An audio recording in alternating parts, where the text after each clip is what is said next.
మనుష్యుల దుర్మార్గం భూమిని నింపివేసింది. నోహా మరియు అతని కుమారులు పెద్ద పడవను కష్టపడి కట్టుచున్నారు. చుట్టూ ప్రజలు ఎగతాళి చేస్తున్నారు. కాని నోహా దేవుని మాటలో స్థిరంగా ఉన్నాడు.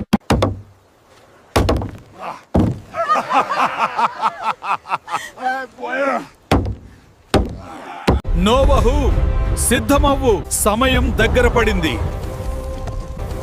నేనిప్పుడు ప్రతి జంతువును, మగ మరియు ఆడ, నీ పడవ వద్దకు పంపుతాను.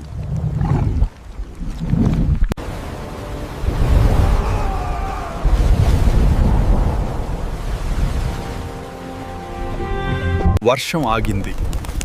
పడవ అరారత్ పర్వతంపై నిలిచింది. నోవహు పావురాన్ని విడిచెను. దేవుని మృదువైన స్వరం వినిపించెను. నోవహు, నేను నీతోనూ ప్రతి ప్రాణితోనూ ఒక నిబంధన చేస్తున్నాను. నేను భూమిని వరదతో నాశనం